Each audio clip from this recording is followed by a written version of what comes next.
really glad to see you all enjoying these delicious array of soups and breads we have here. Feel free to continue eating and helping yourself to filling your bowls with all we have here to offer. It is now with pleasure that I get to introduce tonight's beneficiary and speakers, Amy Cantrell, Pancho Bermejo, Adrian Sigmund, and Sunni Morgan. So I'm going to call Sunni Morgan. Microphone. It was one of our amazing, just a part of our Rise Up Art Studio. So you see art from Rise Up Art Studio here tonight. Just to talk a little bit about BeLoved and what it means to you. And then I'm going to talk about what these are. What a turnout, guys. What a turnout. And the food was great. It was so good, wasn't it? Yeah. When I got asked to come tonight to speak about BeLoved and what it meant to me, there were so many things, so many words that came to mind. But empowerment was the one that stuck. When I met these guys about a year ago, I was struggling. I just hit the streets of Asheville, and I was running from the law in Hendersonville. My son had been beaten up to the point to where his back was broken, and I wanted to be able to hold those policemen accountable, and these folks gave me a voice. They gave me a platform. They gave me a way to do that, and they showed me the right way to do that, and through them I was empowered. Later on, we got to work on the land for the tiny home village, and another form of empowerment was present there. Just the opportunity to put my hands to work and know that it was helping somebody else have a home, something that's so needed in this county. There's over 500, I think it's over 500 homeless people in this county who don't have a home, and it's a shame. It's just a shame. But these people actually put boots to the street and put their hands to work, and they give me the opportunity to work. They give me the opportunity to speak. So BeLoved is my family, and I love these folks, and I appreciate everything they've done for me to give me a voice so I can speak now. And they filled my bowl.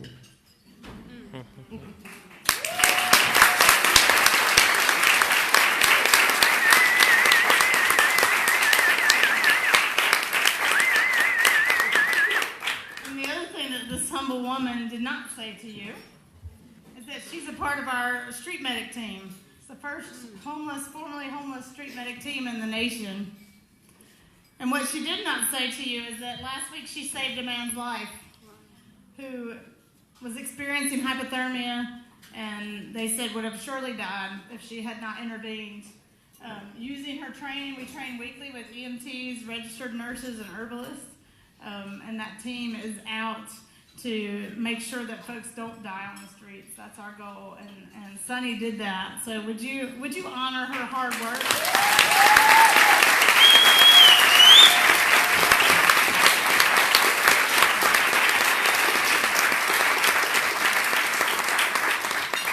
We believe that everybody needs to belong and have purpose, and we hope that we can put people's passions to purpose. That's our goal at BeLoved. And so we're so honored tonight to put the passion of this room and the Community Engagement Center and these amazing students that we've got to work with for years. And it's such an honor to sit with y'all tonight, truly. And to be here for the 20th annual Empty Bowls. What a beautiful, beautiful thing. Would y'all give yourselves a hand for the work that you're doing to be here tonight? And the artistry that's gone into these bowls. And so this, if you don't know, is National Hunger and Homelessness Awareness Week. It's happening across the country. And so we want to mark this day in a very particular way. And so I want to talk about the underside of America for just a minute. Have you been to the underside of America? I want to take you to the place of the struggle for just a minute. Have you been to the underside where a mom buys fish antibiotics for her child because she can't afford the copay at the doctor? Where people ring your bell late at night for a change of pants because they've urinated on themselves, no restroom open to non-paying customers. Where you work 2 jobs, have 4 roommates, are still not able to afford rent and food, and God forbid you get sick. Have you been to the underside? Where you look at your dark-skinned son and pray even from infancy that he won't become a statistic. Where your daily life is threatened because you're a transgendered woman of color, you pray that they won't fire you from your job just because they don't like your kind or kill you when you walk down the street. Where you do your life with breath held in the shadows, always looking over your shoulder for ice. Where your very being is questioned and suspected and called illegal. Have you been to the underside? Where we believe oil is more precious than people and more sacred than water. Where people will do anything to try to survive. Have you been to the underside? Let me give you some directions. You go to the lines of fast food restaurants out on the outskirts of town where the workers are fighting for 15 because they know they're not going to make it otherwise. You pass their dumpster full of food thrown away. You hike into the woods. You crawl under the dark shadows of the bridge, of the highway that threatens to steal the dreams of Burton Street over and over again, with the promise of carrying more shiny goods for the people to buy, and carrying nuclear waste down the line to neighborhoods of color. Then you tiptoe to the other side of the bridge, careful not to wake up the people sleeping there underneath, listening to cars all night, drive over the bridge all night long. Then you slide down the embankment, red mud on your pants, and looking up at the concrete leg of the bridge, you read in graffiti scrawled letters, God's children. Yes, this is where the children of God are living. I'm taking you on a walk that we've walked many times. You find the railroad tracks, you walk down the line, a mile or so down the track, shuddering against the wind. You find the almost unnoticeable path through the woods. You shimmy through a hole in the fence to your tent, hidden as best you could, though police or railroad officials or Department of Transportation will find you one day, sooner rather than later. Every day you pray it's not tonight. They will tell you to move from your makeshift home and life, maybe. Or sometimes you get told by the bulldozer mowing over everything that you have left in this world. Family photos, medicine that you have to have, everything but the clothes on your back. Have you been to the underside of your city, where bars are placed in the middle of park benches, where the parks are now fenced, where there are signs in your favorite shops and restaurants, signs that still segregate us by economics? No trespassing, no loitering, no public restroom. We don't like your kind here. You're not allowed to take up space in the universe. Your very being is a problem. Have you been to the underside? So many of the people that we know and love live on the underside of America. And it's painful, and I'm sorry to bring the pain into this room. But for some, they never escape that pain until they find community. A community through our very fiber of our being, that want to create an America that has never been, that want to create the beloved community, as Dr. King called it. In 2016, our sister, Janet Jones, froze to death in her sleeping bag on the river. It was the night of New Belgium's grand opening party. I think of the hundreds and hundreds of people that were enjoying themselves as she, across the river, took her last breath. And I'm sure many of those folks, if they had known that she was dying there in the shadows, would have, like Sonny Morgan, done something to care for her and to love her and to make sure that she would still be here. What a shame that we are still losing people on the streets, because our bowls are still empty. And as Sunni said, the hope is that we have full bowls. We, all of us, in our very being, if we know it, have full bowls that we can offer to each other. And so we have this wonderful group called Homeless Voice. And in our pain of Janet's death, we sat and we said, what are we going to do? What are we going to do? Our bowls, maybe we thought our bowls were empty. Do y'all find that? Do you find yourself sitting stymied in this day and hour when things seem so awry, thinking, what can I do? And feeling like you're not enough. And you get hopeless and feel despairing. And then we flipped our bowls, sort of like some of y'all did tonight. You came in, you found the perfect bowl for you, and you flipped it upside down. And that's what we try to do every day at BeLoved, is we try to say, let's flip our empty bowls upside down and pretend like they're full, because they are. And we can say, what can we do? And out of Janet's death, we said, no more. We will not, with the breath in our bodies and the gifts that we have, let another sibling die on the street. And so we started out. We said, what could we do? We held a public funeral for her to just say, this is a public health emergency. It's not a public safety issue. It's not something to sweep under the rug. People, beautiful people, are leaving us too soon. And then folks said, we got to know how to take care of each other. And so they started training. We had a knock at the door, and an EMT came right about the time that this dream came up, and he said, I want to do some kind of something with y'all.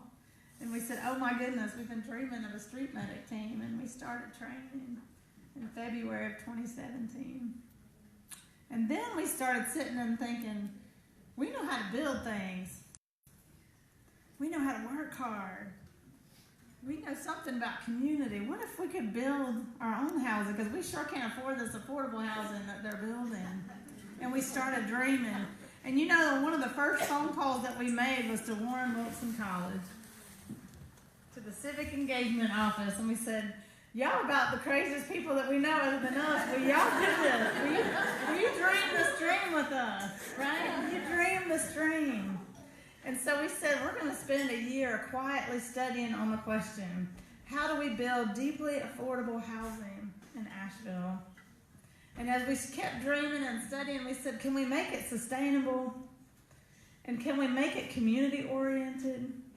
So many folks that end up in housing, they're either put way out in isolation or they're warehoused. And our folks said, we want trees and land. We want to build gardens and sit around fire pits and tell stories. And we want to laugh and we want to tend the neighborhood. And so we said, yeah, let's make it community-oriented and let's lead our own village. Let's have leadership and create a neighborhood association and be a village and really depend and support each other. And then we said, could we make this thing equity producing? Could we have people not living in poverty forever and just paying rent that goes away and never seeing anything from that? Could we make this equity producing? And we had this dream. And I'm so grateful because y'all were sitting around that table with us. And here we are at this table tonight. And we dreamed this dream.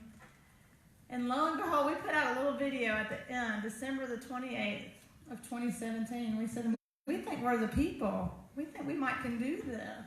Let's put out a video and see if the community, let's cast a vision so big that only the community can carry it. A vision of home. A vision where people no longer just fill their bellies going from one meal to another meal on the streets, but they have their own home and they have a table they can invite all us over and we can fill our bowls together. And so we put out this little 2-minute video on December the 28th, and we just said, let's see if a miracle will happen. January the 15th, we got an email from Land to Sky, United Church of Christ, and they said, we have about an acre of land that we're not using. Would y'all want to come build this village here? Yeah, and it's been like that the whole time.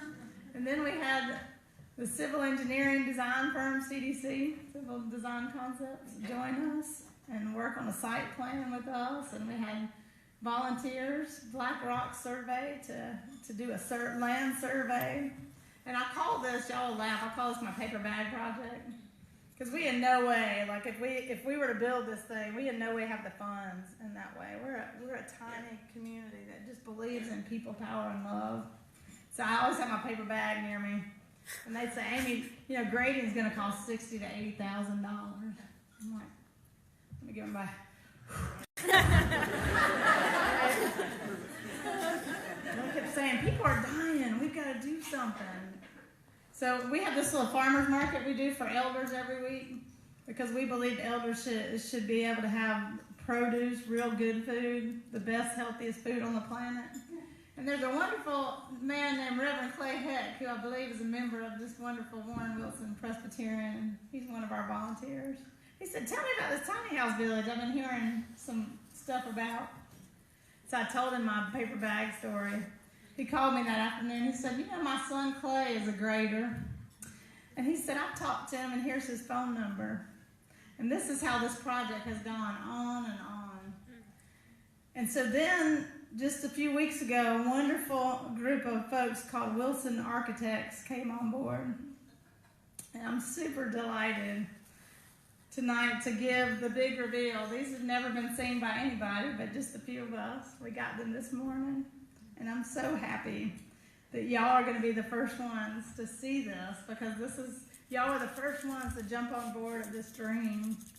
And so I'm going to invite my comrades to come up. And Sophia's our intern this semester. So we're so grateful. Who was one of the original researchers, and Chandler and Heaven were there. And so we're going to do a big reveal tonight for you. So we're gonna unveil these, and then we're gonna walk them around so you can see them. I think you're right. We have somebody up here that just. Can we get a drum roll? The new tiny house village.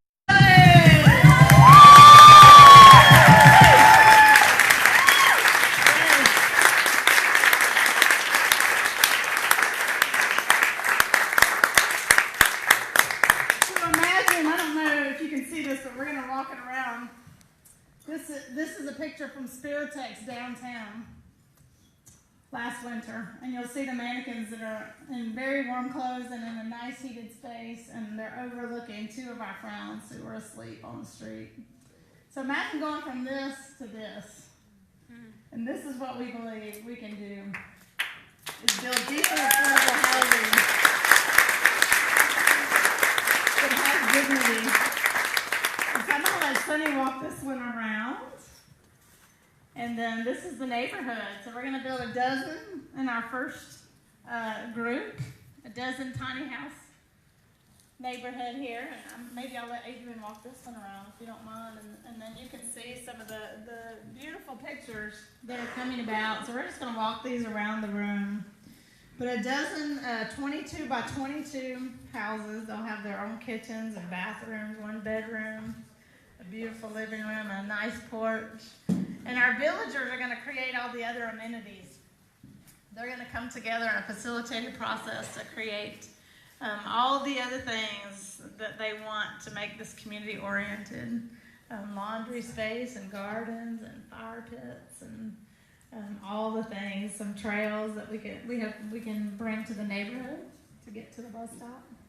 And we're so thrilled that this is right in the city and it's on the bus line, and it's going to be a wonderful, wonderful place. So we're turning this beautiful bamboo forest into a neighborhood It'll be nestled among the bamboo. This is our very first work day where we cut trails in so the land survey can happen. And you can see folks of all ages. My daughter's here pulling a 20-foot bamboo pole at the age of 4. I always say, homelessness should not exist because I can't explain it. I can't explain it to my children. They don't understand homelessness. Why don't people have homes? And they know all these folks as friends now. And the only way to really explain it is to say we're building homes because this should not be. And so tonight you're building homes with us, and we are so grateful that you have filled your bowls and filled the bowl of this project so that we can end the hunger for home.